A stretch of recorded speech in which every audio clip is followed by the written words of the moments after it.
Hello, I Nirmala Rawat welcome you to my YouTube channel. Today I will be reading chapter 22, The Fulfillment of Mata Sita's Work. In previous chapter we learnt about Mata's unseen work.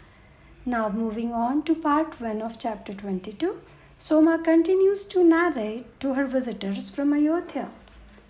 Life began to change us after that. Word seeped out about the whereabouts and doings of Maharani Sita, and people began to come with various ailments and problems. First a few, and then a steady stream.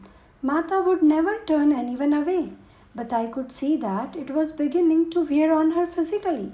Shri Ram also began to notice, and on one of his visits he mentioned to her that perhaps it was time to return to the palace, where people would have greater access to her.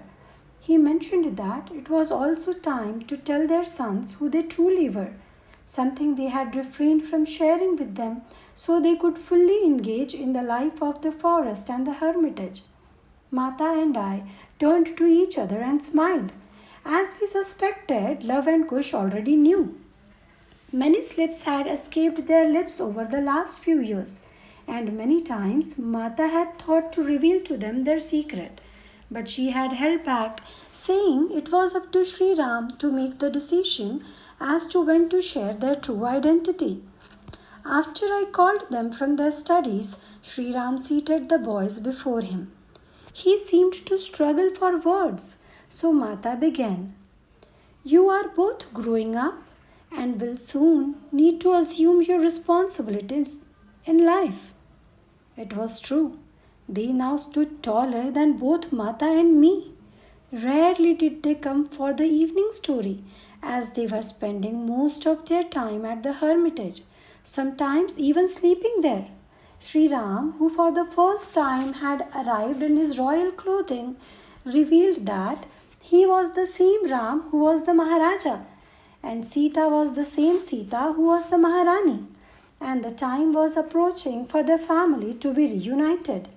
The boys glanced at each other and burst into laughter, with no look of surprise on their face. Why are you laughing? Asked Shri Ram, now broadly smiling. He had naturally assumed boys would be shocked by this news. Pitaji, we have known this for quite some time. Shri Ram looked surprised. And you haven't asked us any questions? Pitaji, we would never question any action of our parents.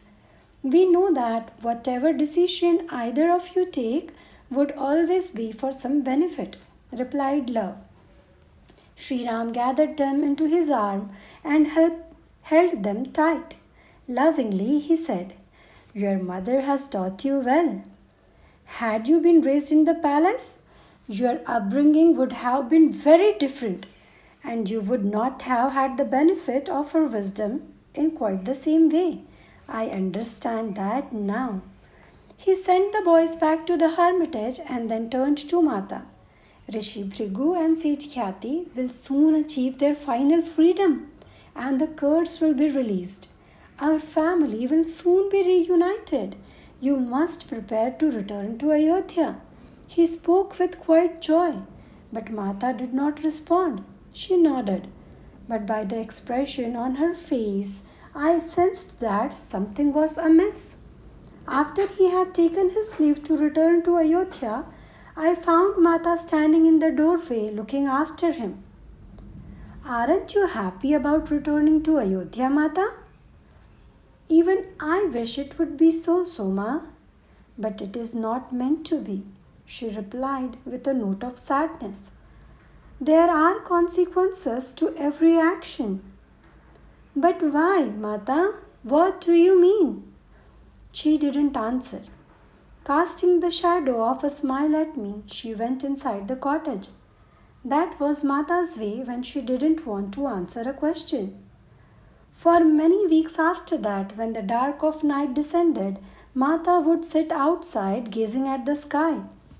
I would bring her the evening drink and then retire, never knowing whether or not she went to bed. But one night, when I brought her the evening drink, I sat beside her quietly and scanned the sky as she was doing. Suddenly, she burst out, "Look, Soma! Look at the celebration!" Two great bursts of light appeared in the distant heavens, as if a star had just been awakened, turning on its fire. What does it signify, Mata? Rishi Bhrigu and Sage Khyati have achieved union with Parabrahman. They are now free from all illusion and suffering. The stellar deities are celebrating. Can you not hear? Can you not feel the joy permeating the celestial worlds? I smiled. I could not hear or feel anything. She often spoke as if I could see and hear what she did.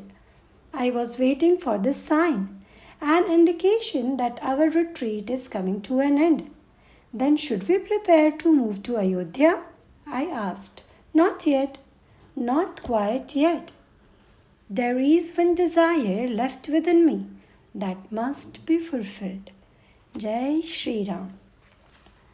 Now you must be wondering about Ramanand Sagar's Ramayana on TV, right? What according to you must be Mata's desire? Let me know your thoughts in comment section. Do not forget to press the like button and share this video among the like-minded people. Do subscribe if not yet subscribed. May Shri Ram bless us all. Jai Shri Ram.